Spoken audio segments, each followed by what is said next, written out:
What's going on, everybody? Welcome back to another Ranger Talk video, and I got a special one here for you folks. I'll be talking to none other than the magnificent Wings of Steel. What's going on, guys?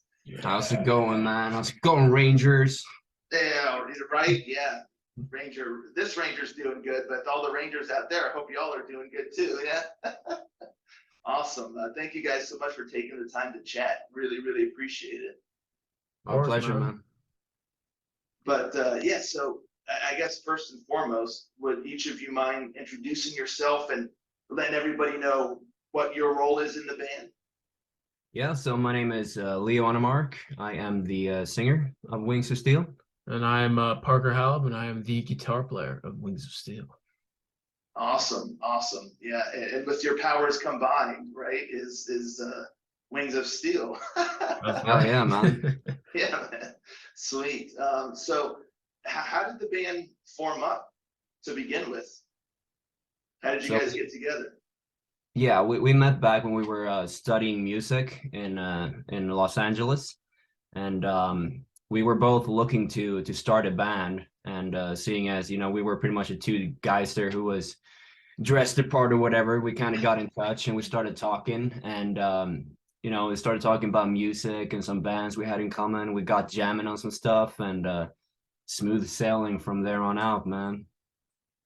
Wow, awesome. So it just clicked. You guys just very like-minded and just got together and just started doing it, making it happen. Pretty much, man. I mean, we met, and then we started writing some music, and then the shutdown happened, and we just kept writing music, and then we just decided last year, all right, let's put out an EP, and then it's just been rolling from there. And it's cool because I moved out from Sweden to study and do the whole music thing, and Parker graduated early to go and do that same thing. So came at a perfect time. Yeah. Sweet, that's awesome. And speaking of you guys looking the part, I mean, you talk about you guys definitely have that old school heavy metal look about you. Is that how you guys always dress? When you're just out and about daily life, to the grocery store or what have you? You guys just embody that image. Yeah, I mean we put all our money into the band, so we can't afford new clothes, man. I mean, it is a pretty this is just the way we do it. We have people staring at us all over the place, but I mean, this is, it's just how we look. It's not too much. I mean, some bands, they go really deep and they have like these awesome costumes and stuff like that. And I mean, people look at us and they think we're dressed up, but I honestly, it's just kind of how we do it, That's awesome. Yeah, even the room that you guys are in there, I mean, it just looks like an old school, haven for a metalhead. I see Maiden back there and all that stuff. So yeah, it's tight. Yeah, dude, thanks. You're only as good as your surroundings, Mm-hmm. Very fair, very fair. So Wings of Steel, as far as the sound goes, and you guys are writing music, you guys have a very distinct style. I mean, there's definitely that heavy metal vibe there, but there's a lot of depth to it, and there's a lot of other influences. So when you're writing the songs and stuff, is that just what comes naturally, or are you purposefully trying to weave other styles or genres in with the metal, or kind of how's the songwriting process work? I mean, it is a very it is a very natural thing. I think the thing that's so cool about what we do is Leo and I both we have a lot of common influences. We have a lot of our own stuff, and what we write is just a product of all that stuff. We don't necessarily sit down and try to say, okay, we're gonna make this super old school or super this style or that style or whatever. We just write whatever is inspiring to us at the time, and that's it. But Yeah, I will say at the same time too, there's not like one way of writing when it comes to us. And there's been, I think, two songs where we've like set out to do something, right? And one of those songs is Wings of Steel itself. We kind of wanted to make this just heavy driving, fucking straight up 80s new wave British heavy metal kind of song. So we did that. And then for the new album, we have Leather and Lace. which we kind of set out to do this thing that we, you know, kind of this 80s Like a heavy blues kind of thing. heavy blues, that kind of thing. Yeah. And we ended up writing like that song in, you know, 2 days because we were going for something, you know. Yeah. I mean, I will add to that too. Like, I mean, and there's no right or wrong way to write a song. And I think sometimes, you know, just the way we do it is, even if we sit down and we're like, okay, we're going to try to make a song kind of in this style or whatever. I mean, our own things always just kind of get, you know, we can't help it. We just keep throwing our own stuff in there. So, it is I think no matter how we choose to go about it, it's always a pretty natural and fluid thing, you know. And it's fun, like whatever kind of fun stuff comes at us, we kind of just roll with that. So like Into the Sun, for example, got like a reggae groove. It came from like the piano, just sitting down and fucking around with that, and translated just beautifully with the twin lead guitar parts and everything. And you know, a lot of interesting stuff for sure. We try not to limit ourselves to one style. It doesn't make sense. Yeah, I mean, it's very evident just in the album, you know, just the personality that you guys infuse with all the different songs and stuff. And it's cool just to think that something will just kind of happen and you'll just be like, wow, that was pretty tight. Let's work that in. So that's, you know, roll with it, like you said. So that's just really cool. Almost like you're just jamming and then it's like, yeah, that was tight. Let's do that. So really neat. When you guys were studying for music, were you both studying the same thing specifically, or were you kind of studying what exactly was it that you were studying with regards to just, you know, music? Yeah, I mean, Parker was obviously doing the guitar program at the school, and I was doing the vocal program. So we had a few courses that kind of like intertwined a little bit. Some, like music business and theory and like more general things, but it was basically just tailored to whatever instrument you were playing. Yeah. But yeah. So when you're taking those courses and like, you know, you're taking the guitar course or the vocal course, do they have you go through like kind of different styles, or can you focus on like, say, like heavy metal vocals or heavy metal guitar, or do you have to do like a whole bunch of different kind of approaches to it? I mean, they threw a lot of different stuff at you, you know. I mean, for me at least, I remember doing some like jazz and bluesy stuff and other I mean they do all kinds of stuff. I think at the end of the day, it's kind of up to you to decide how much of that you're gonna take and bring into your own playing. But yeah, you know, it's kind of a universal thing. They had some like electives where you could go deeper into maybe your own thing, like if you're into heavy metal and you want to do more of the screaming stuff, they would have an elective for that with a specific teacher and stuff like that. Awesome. Where, you know, I have to ask you, man, like where does that voice come from? Like, I mean, you have such a powerful, like high voice, and it is very distinct, you know, and even to the point even where it's like I'm listening to the album and it's like my throat will start to hurt and I'm just sitting there listening to it and I'm just like, man, this dude, like he's just, it's like, wow, like how it comes from. Yeah, I was about to say it kind of comes from the soul in a sense where it's all about expression. You know, if I was to go up and just read something and sing it and I wasn't into the storytelling or whatever, then my performance would be not as good. But since I write the lyrics and I'm able to tell my story in whatever way I want, I can really get into it with my emotion. And when you can put that kind of when you can put all that expression behind it, it becomes a lot easier to sing the way you want to.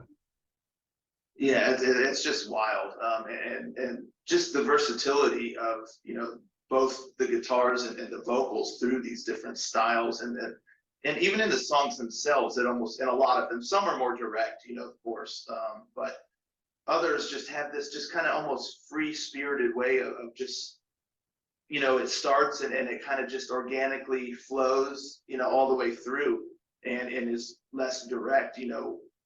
How do you guys like write a song like that to where it's still cohesive, but there's a lot of freedom in there to different movements or just, you know? I mean, I think it's just how the you know, this is going to sound very philosophical, but I think the song kind of writes itself. And you start with something, whether it's a riff or a melody or a groove or an inspiration or whatever, and you write that, and then you're like, where should we go next? And it's like, well, we could do this, we could hang in that vibe, we could bring out another vibe, and it's just wherever it goes. But I mean, you can tell too. Sometimes I will say, like, when you're writing a song and then you put something down, you're like, I don't think that was quite it. And then you can tweak it around, and it's gonna take as long as it takes to get there. But I think once you have something that gets your message across, so to speak, it's like you can tell. At the end of the day, I think whenever we finish the song, we're both sitting there headbanging to our own shit. That's pretty much the goal, because if we dig it, then hopefully there's people out there who dig it too. So as long as we stay true to what we feel, hopefully that will translate. Nice.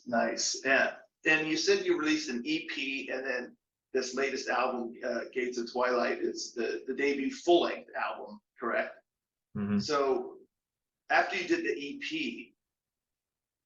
did that give you kind of like a jumping off point, or did you kind of learn anything from the EP to where you're like, okay, we like this or we didn't like that, and then so let's build upon these things for the full-length album? Or was it just kind of, we did that, now let's just write more songs?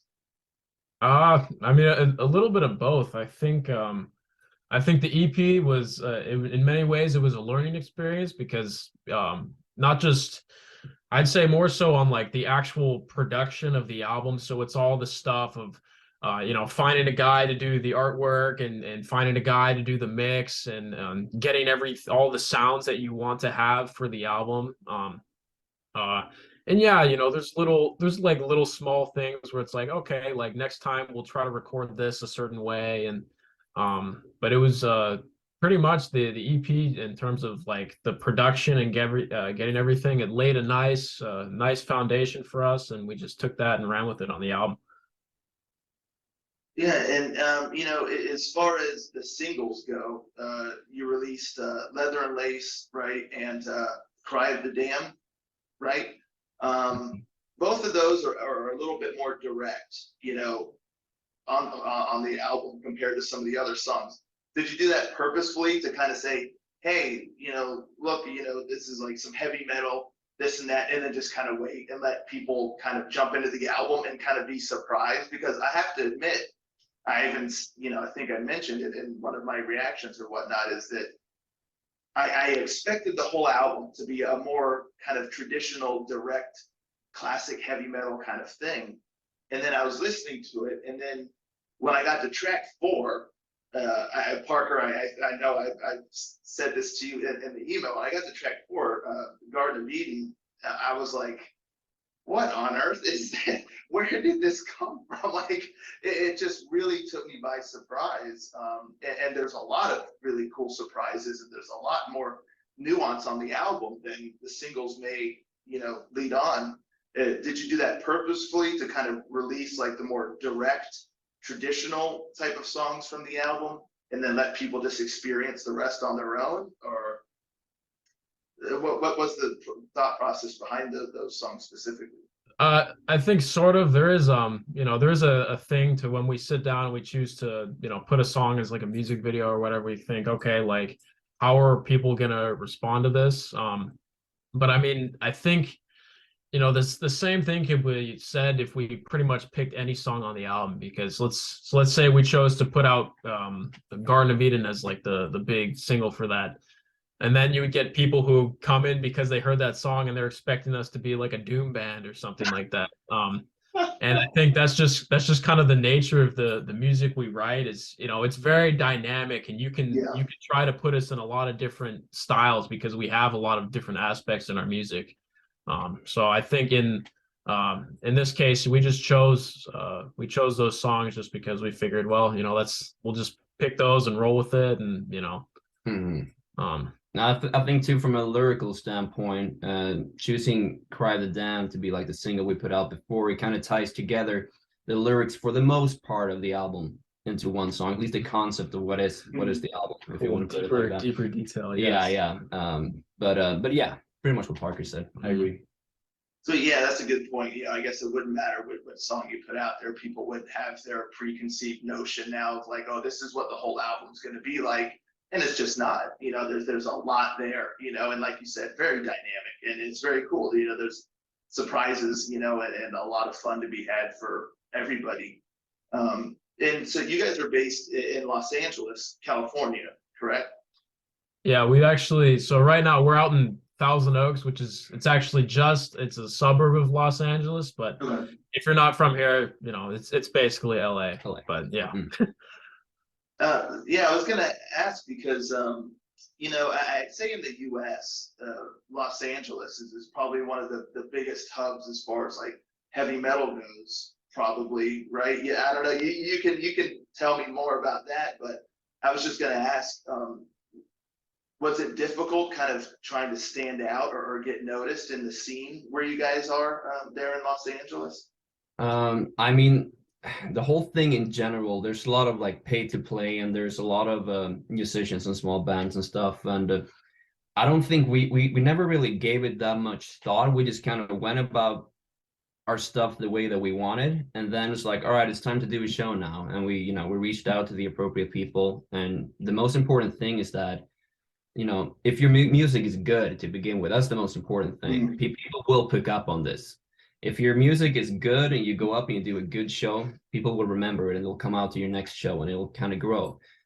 If you're not that good, or if there's some kind of a disconnect, then that's going to show too. So we've only done 2 shows out in LA so far. Well, just 2 shows in general. Yeah, in general. 2 shows. Wow.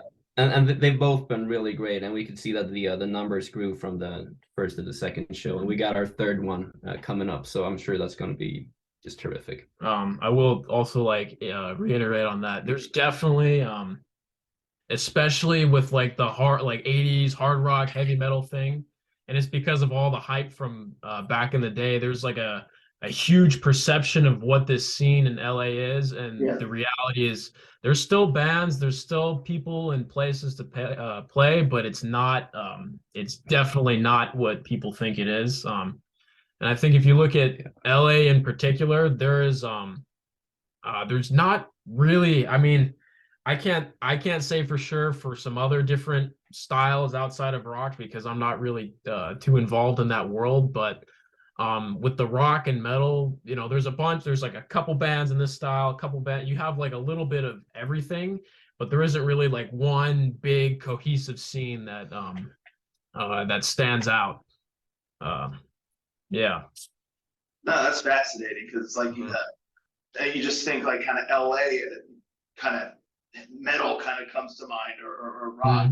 So it's fascinating to learn that it's not quite what the image kind of seems. I guess that's more of an older school. I just picture a bunch of rock and metal musicians and then people skateboarding and rollerblading all around, and it's just this it's a little more of a fantasy of a reality. It's not like I'm not sitting here and saying it's completely dead, because it does exist. There's still all those things that you said, they still do exist, but just not quite on the huge massive scale. But another little thing I'll throw in on that point is that I think in our case, like, this is just where we happen to be in the world. If we were like somewhere in the middle of small town, the Midwest, or in another country or whatever, like, as long as we have the resources to do what we do, it doesn't really matter where we are in the world. And I think that goes for not just us, but pretty much every other band, because it's all it's all digital and it's all online and everything. But yeah. Yeah, that's a good point, because like you mentioned, you've done 2 shows. Like here, I was thinking for like the last several years, you guys were probably grinding it out over there in LA, like playing every bar or club that you could, like every single night, but you've done 2 shows, and yet you're releasing this album, and people all over the world, like, you guys already have quite the presence, just in the scene in general, just with this album. And we've been grinding in a different sense. You got to make sure your product's good to begin with, and all the stuff we do, we try and make sure it's top quality. So we've been putting a lot into it. But the whole thing about grinding in the clubs and the depths of thrift and all of that is like, you can do it, and there's nothing wrong because you'll get a lot of experience and you'll improve your instrument and everything like that. But from a standpoint of growing your own band and stuff like that, as long as the thing you're putting out is good, it will do that, you know? I mean, it's also It's quality over quantity. Yeah, it's quality over quantity. And then, the other thing too is that, he's from Sweden and he doesn't have any kind of citizenship or visa to be here other than the tourist visa. That's the reality of. So yeah, so he can only be here for basically less than 3 months. And because of finance and everything, pretty much he's out here like once a year. So when we're on the same thing, we have a very limited amount of time to do that. And it's just from us, what makes the most sense is just to continue, doing what we can, writing the best music and reaching out to people online, and then go from there. Because don't get us wrong, like we totally want to go out there. We want to play in every single city and around the world and meet all of our fans. But we're just not at that. We're not at that stage quite yet. We're getting very close though. Sweet. Yeah, it's just neat, how, like you said, kind of the grinding aspect is just different now. Now it's all online and social media platforms and all that stuff, as opposed to trying to like expand your fan base from like a city, outward. Now you can just put your music up and it's just instantly everywhere. And if it's quality, then people will pay attention. So that's really neat. And when you guys did your first live show, were you nervous of how people were gonna receive it, or were you just nervous in general? Have you guys been in bands before Wings of Steel? Yeah, I think we've both been in a few things before Wings, but I remember going up to the first time together. I think the thing I was most curious about was how are these songs from the EP going to translate to a live sound, and the fact that it was the first time we stepped up on a stage together and performed these tunes. And so in terms of being nervous, I think that was the biggest thing. I wasn't sure how it was going to sound, but as soon as you're up there, you tend to forget about it. And you just kind of go for it, and it was an excellent show. Yeah, I mean, I'd tell you, when you're a kid and you're thinking about growing up and being a musician, man, like you think about going out on stage and delivering, man, and that's like that is like the best. That is the best thing. So every time we get to go out there and play on stage as Wings of Steel, man, it is just, yeah, it's the best. How did you guys come up with the cover art, or how was that design created for Gates of Twilight, I should say? Yeah, well, for both the EP and for the album, we used the same art designer by the name of Spencer Caligiuri is an Yeah. interesting last name. Yeah, I can never learn his last But yeah, name. he's a tattoo artist actually out here in Thousand Oaks. Yeah. Oh, nice. So we got in contact with him, and he actually, for the EP, it's funny, I have this on a piece of paper somewhere. I drew like this little sketch. It looks like a fucking 4-year-old drew it. But it's like the sketch for the EP album cover, and then for the album cover, we said, okay, we'll just kind of like base it off that and do this, put them in like a little bit of a different environment. But yeah, we're really stoked with how that came out. Yeah, he's a super talented guy, super nice guy. Yeah, I mean, it looks really cool. If you guys ever release like a bonus album or like a B-sides or something, you got to use that sketch that you drew and just slap that bad boy just as is, like right on the cover. I have it somewhere in here. Let me see if I can find it. Oh man, one day we'll auction that piece of paper. Oh, there you go. Oh man, yeah, that's your retirement fund right there. Just hold on to that. Yeah, we'll find it. We'll send you. Once you guys have gone global, then you can just sell that bad boy to Coast, and you're just good to go. Frame it, man. Yeah. When you were releasing, did the EP have quite the wide release as the album Gates of Twilight, or was this a much wider kind of release as far as scope? I think the reach of the EP was very appropriate considering the fact that it was our first one, and it got people talking. And the thing is, when you're coming from a position that we're coming from, you got to kind of like break into the underground scene, because there's a lot of buzz going on in the underground scene, a lot of good bands, a lot of metalheads have been listening to this type of music for fucking 45 years. And when they tell you your shit's good, then the word starts spreading around. So the anticipation for our full length was good, and then the release of the full length exceeded any expectations we had. So hopefully it will continue in that trajectory. Cool. Yeah, I was going to ask. Now that it's been released out there in the world, overall, what has the reception been like? What have you guys been up to now that it's finally out there and everybody's listening to it? Yeah, I mean, we just get just more and more feedback and more people, and it's just like it's great, to see like, man, like we wrote this music here, and now like it's all it's almost like a bunch of countries or just all these different people, and it's like, wow, man, that's crazy. We can look at like some of the services like YouTube and Spotify, like you can like see all the different countries and how many people in each country are listening to their stuff, and it's like, wow, man, there's some dude in this country that people have never heard of, and they're checking out the stuff, and it's like, yeah, it's great. But yeah, it's the EP started, we were pretty much starting from scratch, and then after we had the EP out and we were able to promote it, we did a music video for Wings of Steel and all this stuff. We were able to generate a lot of hype, and then the album was basically just picked it up right where we left off. So it's been really great. It's been really great. Cool. And you guys write the songs together, right? Yep. Mm-hmm.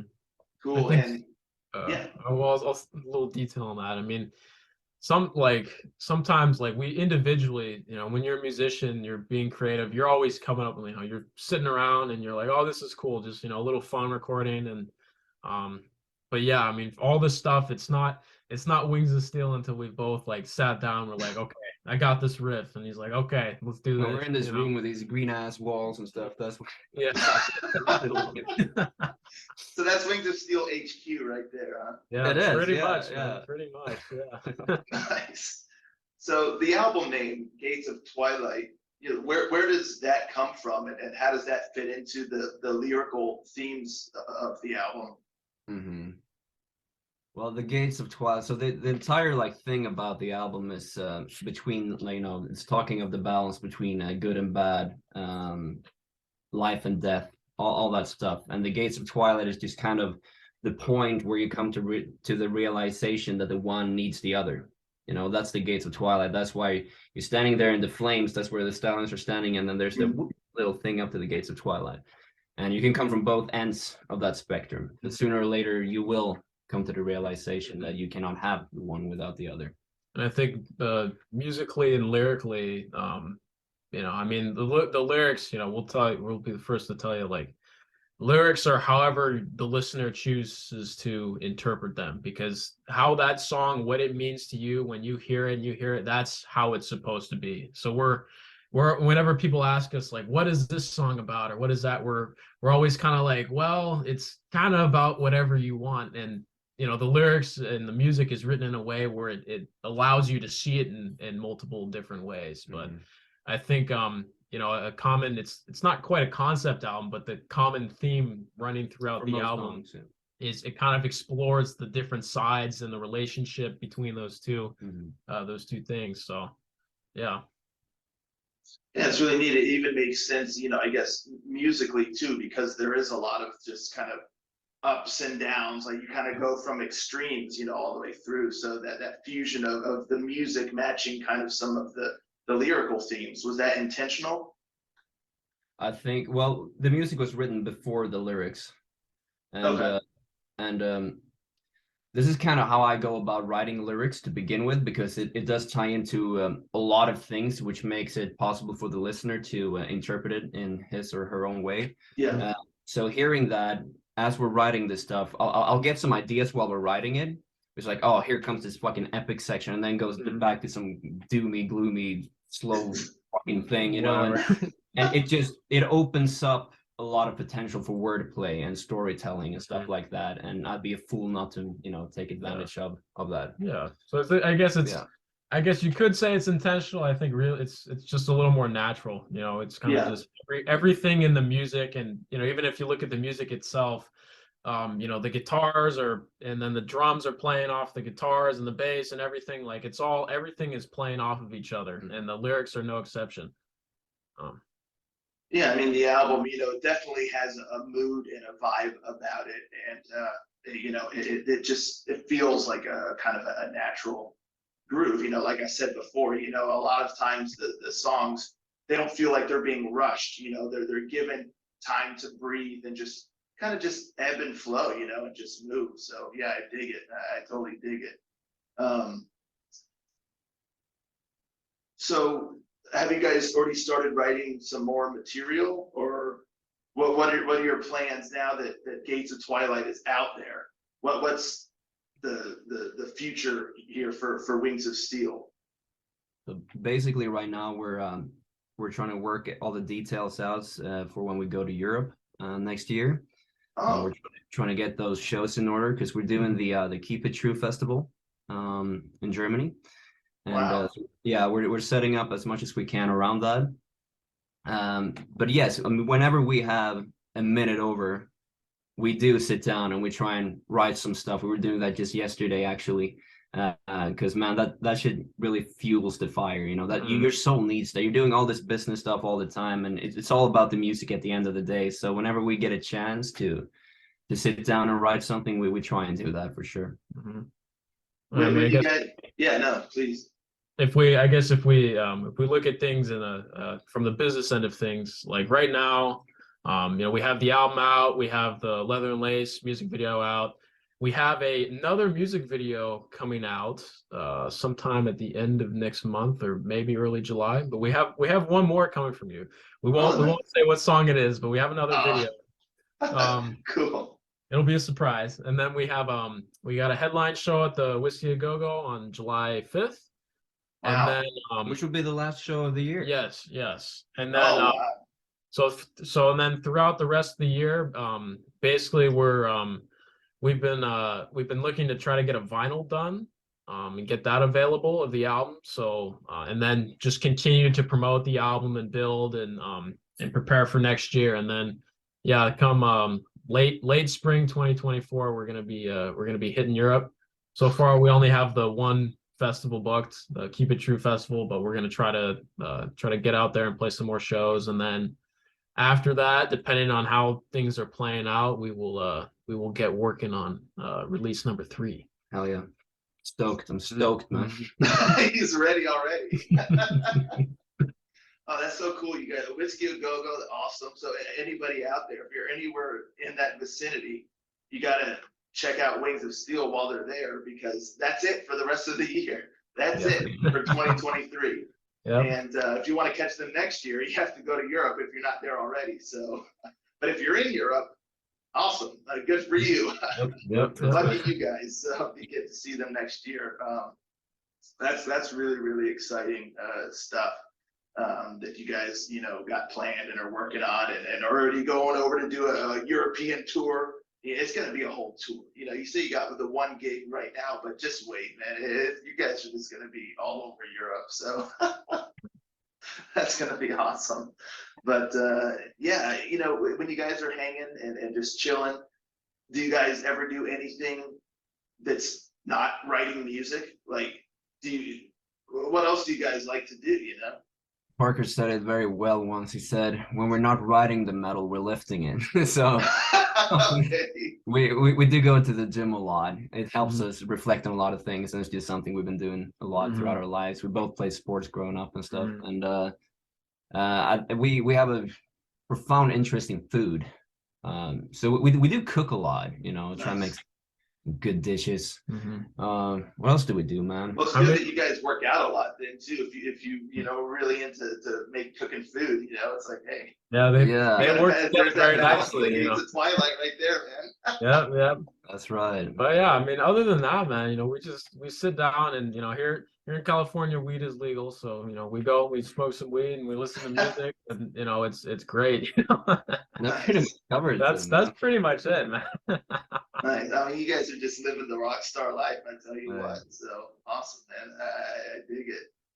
That's the thing, because at the root of it all, we're good friends, and it's very important that you try and do stuff around us, because it can get quite hectic and stuff like that. Of course, we love every aspect of it, but it's important that you get to hang out and talk about other things, and listen to music, listen to other music, shit that's influenced us along the way. You sit down by the TV, you slap in fucking Rainbow in 1977 in Munich, and you just disappear into the couch.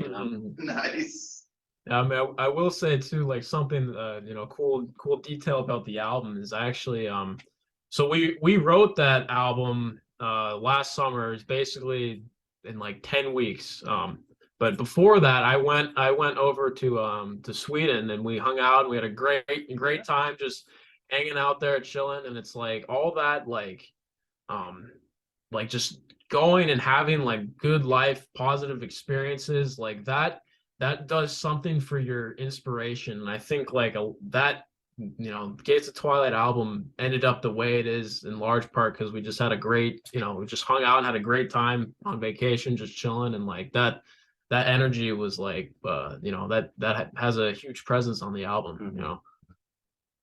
That's so cool. It's so cool to know how well you guys get along, not just in the band or as band members, but just as friends, and just out doing stuff together. And yeah, it's just really, really cool. And to your point, I think that does bring something special to the album. It's because your synergy and just the way you guys vibe together, it just works, so well. And it's natural. So just like how you said, when you guys are writing, I mean, just like a couple dudes, couple friends, just there jamming, writing some music and just hanging out. So it's really, really, really neat. Was that your first time in Sweden?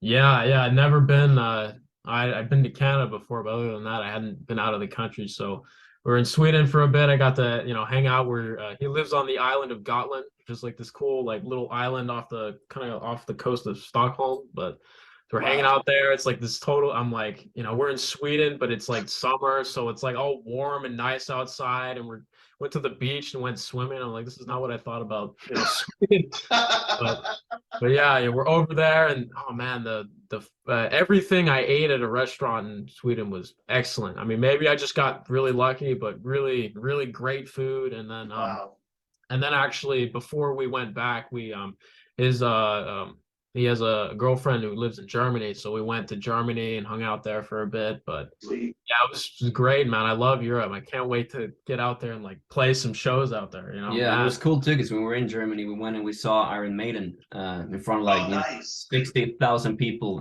fucking front row and stuff like that. It fuels you so much, and you can never forget that. Even if you're a band, like, don't neglect all these things, because they do so much for you. Yeah, man. And you're like in your relationship with your friends, and especially if you're in the same band, You're sitting out, we're out there in the crowd. There's, probably like 60,000 people, and it's just this incredible like energy. And Iron Maiden's playing like right there, like 20 feet from the stage or whatever. Just like, whoa, man, just crazy stuff, man.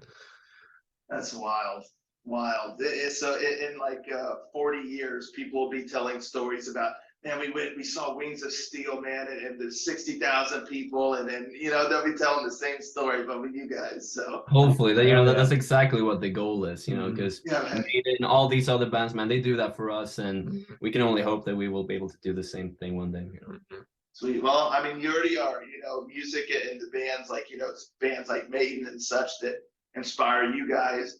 But you've just put your music out there, and people are vibing with it. So clearly you guys are bringing that experience, maybe not live yet, but to people's ears and into people's lives. And we are extremely humbled by the support and all the comments that we received from this album. It's still kind of unreal to us, because we're still just like anyone else. We go to those shows, we do all that stuff. So to hear people say about your band, the stuff that you're thinking about, all the greats and whatever, is it's quite unreal. Yeah, it's cool. It's really cool. It's all like that. What you just said there is like, that's what it's about, man. It's about delivering that energy and sharing it with somebody. And it's like, man, like this is it's like the thing the thing that inspires you, you're going and then using, bringing your own thing to inspire others, man. It's just, it's crazy, man. And when it's crazy. like that, and you're playing live, and you feel that, you see what they're seeing, and you're Mhm. seeing them. Like there's so much love in that Mhm. moment Mhm. that you can do nothing but just enjoy it, man. Yeah. You know. Awesome. Killer. Yeah. So cool. Well, congratulations, guys, on your debut full-length album, Gates of Twilight. I mean, it's really is something special, without a doubt. You know, bringing a lot of unique things to the heavy metal kind of genre, and it's just really cool. So big congratulations on that, and you know, I certainly wish you guys incredibly bright and chill but prosperous future. So Yeah. Hell yeah, man. Thank you Hell so yeah. much. Yeah. no, of course, awesome. Well, uh, all you folks out there, thank you so much for tuning in first and foremost. But I'm gonna put all of Wings of Steel, all of their social media stuff, links to the two singles that were released, all that good stuff, so you can follow the band, keep up with them, you know when anything new is released or when they're going to be playing shows, all that good stuff. So yeah, go see all that in the description. Follow them on their socials, and check out their songs if you haven't already. And better yet, listen to Gates of Twilight. It's out now, so give that a listen, and tell us what you think in the comments down below. You know, if you've listened to it already, what do you think of it? You know, if you haven't yet, give it a listen and then let us know. So yeah, anywho, thank you guys one last time for taking the time to sit here and talk with me about the band and just about you guys in general. I really appreciate it. It means a lot. So Yeah, of course, awesome. man. Thanks for having us on, man. We love talking about this stuff. It's great. My pleasure. And yeah, thank you folks out there for tuning in. And I'll catch you all next time. Ranger out.